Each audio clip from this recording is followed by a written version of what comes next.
Good morning, student. Today we are going to learn lesson number 12 in Hindi सपूत। आज हम हिंदी में लेसन क्रमांक 12 देखेंगे जिसका नाम है सपूत। सपूत यानी एक प्यारा अच्छा पुत्र। ओके, तो चलिए पाठ को शुरुआत करते हैं। बहुत पुरानी बात है, फुलेरा नामक एक आदर्श गांव था। गांव में हर तरफ स्वच्छता थी। गांव की गलियों में नियमित रूप से झाड़ू लगाई जाती थी। क्या कह रहे हैं लेखक? बहुत पुरानी बात है, एक फुलेरा नामक गांव था जहाँ पे हर तरफ क्या थी? स्वच्छता थी और नियमित स्वरूप से गांव की गलियों में झाड़ू लगाई जाती थी। नालियाँ रोज साफ की जाती थी। लिपाई पुताई करके घर आंगन सुंदर रखा जाता था और जो नालियाँ थी वो हमेशा साफ रखी जाती थी। लिपाई पुताई करके घर के आंगन सुंदर रखा जाता था। लिपाई पुताई मतलब साफ सफाई करके अच्छे से गोबर या मिट्टी से उसे पोत के रखा जाता था, सुंदर किया जाता था। परिसर में बड़ी संख्या में पेड़ पौधे थे। कुएं का पानी निर्मल रखने के लिए आवश्यक सावधानियां बरती जाती थी। और गांव में क्या क्या था? तो बहुत सारे पेड़ पौधे भी थे और कुएं का पानी निर्मल यानी स्वच्छ रखने के लिए सावधानियाँ, यानी जो भी ज़रूरी चीज़ होती है वाटर अच्छा रखने के लिए वो सारी चीज़ें वहाँ पे की जाती थी। पनघट स्वच्छ और सुसज्जित था। पनघट कैसे था? जहाँ पे पानी भरा जाता है वहाँ का पनघट, वहाँ की जगह कैसी थी? बहुत ही सुसज्जित, एकदम व्यवस्थित रूप से थी। इस तरह से फुलेरा नामक गाँव कैसा था? तो बहुत ही खूबसूरत था। आगे देखते हैं। एक दिन पनघट पर 3 स्त्रियां पानी भर रही थीं। वे अपने अपने लड़के के गुणों का बखान कर रही थी। और एक दिन क्या हुआ? पनघट पे पानी जहाँ भर रही हैं औरतें, वहाँ पे 3 औरतें आई थी और वे क्या कर रही थी? तो अपने अपने बच्चों का गुणगान बखान कर रही थी। कि बखान मतलब बताना, मेरा बच्चा कैसा है, वो क्या करता है, वगैरह वगैरह। तो देखते हैं क्या बोल रही है औरतें। एक बोली, बहन मेरा सपूत बड़ा विद्वान है। जब से शहर से पढ़कर आया है चारों ओर उसकी धूम मची है। उन 3 औरतों में से एक औरत क्या बोली कि मेरा बेटा कैसा है? बहुत बड़ा विद्वान है। विद्वान यानी विद्या लिया हुआ, बहुत पढ़ा लिखा ऐसा उसका लड़का है, डिग्री लिया हुआ। जब से शहर में से पढ़कर आया है चारों ओर उसकी क्या मची है? धूम। तो उसी के नाम की चर्चे हैं, लोग उसी की बातें कर रहे हैं। बड़े बड़े ग्रंथ पढ़ लेता है, आकाश के तारों को देखकर उनके नाम बता देता है। आगे क्या कह रही है वो औरत कि मेरा बेटा क्या करता है? बड़े बड़े ग्रंथ पढ़ लेता है, आकाश के तारों को देखकर उनके नाम भी बता देता है। देश विदेश की सभी बातों का उसे पता है और देश विदेश में क्या क्या चल रहा है इन सारी बातों का उसे पता है। क्यों पता है? क्योंकि उसका बेटा कैसा है? तो बड़ा ही विद्वान है। दूसरी ने जोश में झट से आगे बढ़कर कहा, अरे सखी, मेरे लाल जैसा बलि तो 10-5 गाँव में देखने को भी नहीं मिलेगा। तो तुरंत उसकी बातें सुनकर दूसरी औरतें ने कहा कि मेरा बेटा तो बहुत बड़ा क्या है? बलि है, 10-5 गाँव में देखने को भी नहीं मिलेगा। बलि मतलब बहुत ही ताकतवर ऐसा इंसान है, पहलवान है। 500 दंड बैठक वह रोज सुबह लगाता है। और वो जो पहलवान है वो कितने दंड लगाता है? सुबह 500 दंड लगाता है। अखाड़े में जब ताल ठोककर उतर पड़ता है तो बड़े बड़े पहलवान उस पहलवान तक उसका मुकाबला करने से घबराते हैं। ताल ठोककर मतलब ताली बजाकर। जब पहलवानों को आपने देखा होगा किस तरह से जब मैदान में उतरते हैं तो ताल ठोककर अपनी जांघों पे या फिर अपने हाथों पे ताली मार के उतरते हैं कि आओ चलो अभी बढ़ेंगे और तुमको धूल चटा देंगे। सही बात है ना? तो उसी तरह से ताल ठोक कर उतर पड़ता है तो बड़े बड़े पहलवान तब उसका मुकाबला करने से घबराते हैं। वह मेरा सपूत है। तो वो कौन है? तो वो मेरा बेटा है। ऐसे वो औरत झट से कहने लगी, उसके गुणों का बखान करने लगी। अब तीसरी स्त्री की बारी थी, पर वह चुप रही। इस पर उन दोनों ने कहा, बहन तुम चुप क्यों हो? लगता है तुम्हारा लड़का कपूत निकला। अब देखो, दो स्त्रियों ने तो अपने अपने लड़कों के बारे में बता दिया, बट जो तीसरी स्त्री थी वह कुछ नहीं बोल रही थी। वो पनघट पे क्या थी, चुपचाप खड़ी होकर सुन रही थी। तब औरतों ने उससे क्या कहा कि बहन तुम चुप क्यों हो? लगता है तुम्हारा लड़का कपूत निकला। कपूत यानी कुछ न करने वाला, ऐसा साधारण सा। और इन दोनों के बेटे कैसे हैं? एक का तो बड़ा विद्वान है और दूसरी का बड़ा ही पहलवान बेटा है। तो उन स्त्रियों को क्या लगा कि इसका बेटा क्या होगा, कपूत होगा, अच्छा नहीं होगा, कुछ करता नहीं होगा। इसलिए ये औरत क्या है, चुपचाप खड़ी है। तीसरी स्त्री बिना किसी जोश या तीसरी स्त्री गर्व से बोली, बहनों सपूत या कपूत जैसे शब्द तो मैं नहीं समझती, पर मेरा लाल मेरे लिए बहुत अच्छा है। वह सीधे साधे स्वभाव का साधारण किसान है।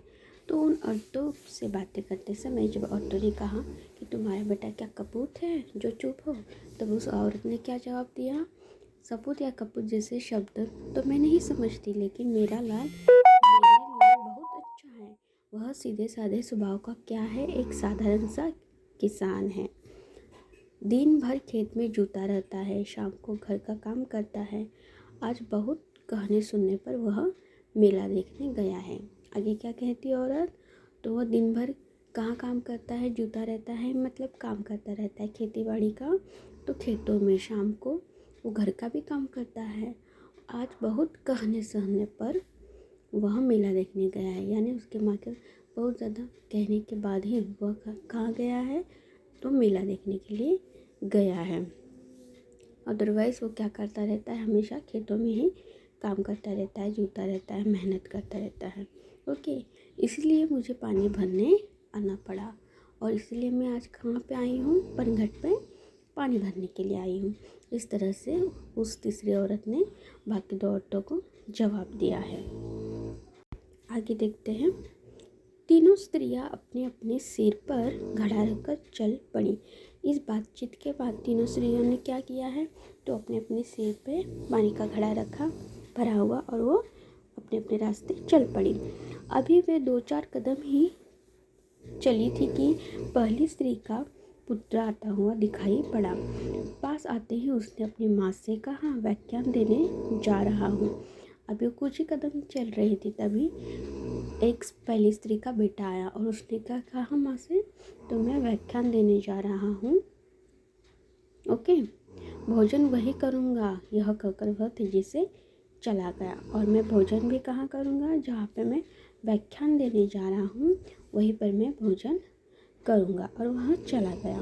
व्याख्यान देने जाना मतलब संभाषण, लोगों को ज्ञान विज्ञान की बातें बताना, इसे क्या कहते हैं, व्याख्यान देना। ओके, तभी दूसरी स्त्री का पहलवान पुत्र भी आता हुआ दिखा। वह मतवाले हाथी की तरह झूम रहा था।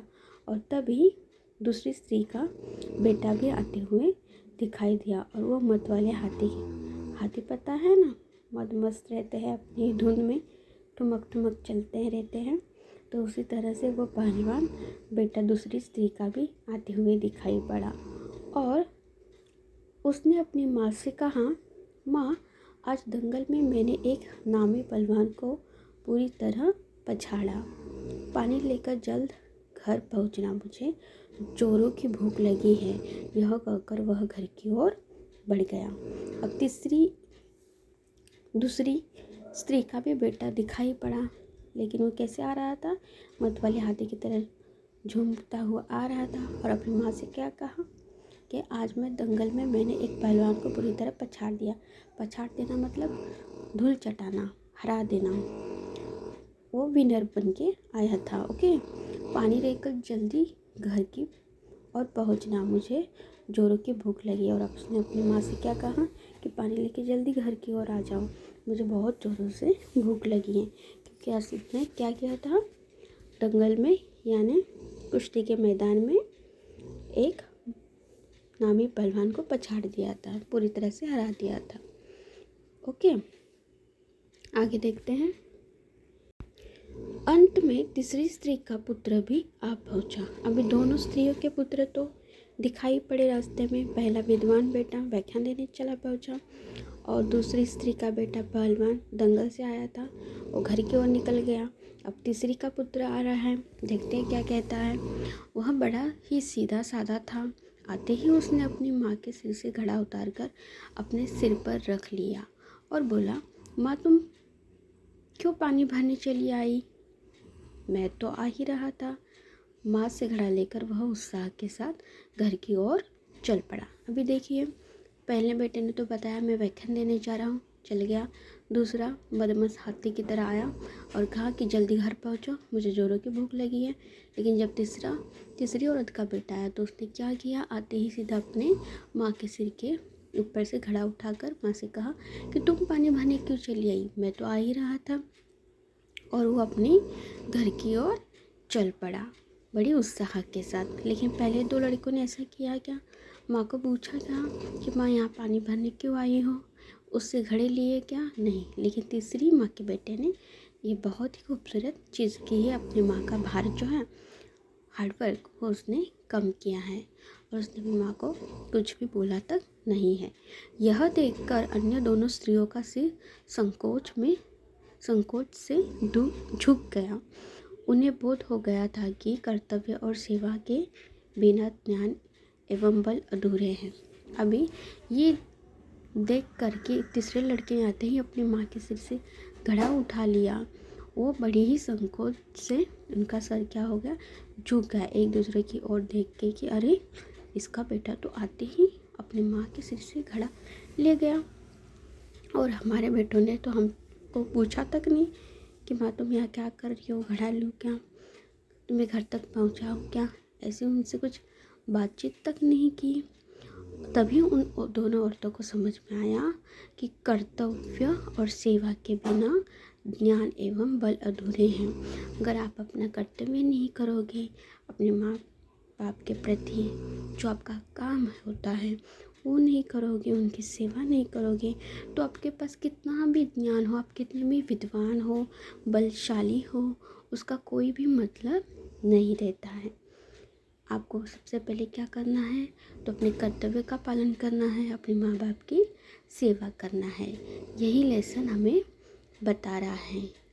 वे समझ गई कि सपूत तो तीसरी स्त्री का बेटा ही है और ये चीज़ देख के वो दोनों स्त्रियाँ समझ गई कि हम तो कितना बखान कर रही थी अपने बच्चों का कि मेरा बेटा तो बहुत बड़ा विद्वान है, बहुत बड़ा बलवान है, हमारे बेटे तो सपूत है और इसका बेटा तो शायद कपूत है, इसलिए शायद चुप है। लेकिन नहीं, उसी स्त्री का बेटा क्या था, सच्चा सपूत था, एक प्यारा और अच्छा बेटा था। तो आप भी इस तरह से बहुत अच्छे सपूत बनिए अपने माता पिता के और अपने कर्तव्य और सेवा से उन्हें खुश कीजिए, क्योंकि हमें लेसन में क्या बताया गया है कि कर्तव्य और सेवा के बिना ज्ञान और बल क्या है, अधूरे हैं। I hope this lesson you have understood very well. बहुत आपको अच्छी तरह से समझ में आया है। तो आप जल्दी से इस वीडियो को सब्सक्राइब करो और लाइक करो। Thank you.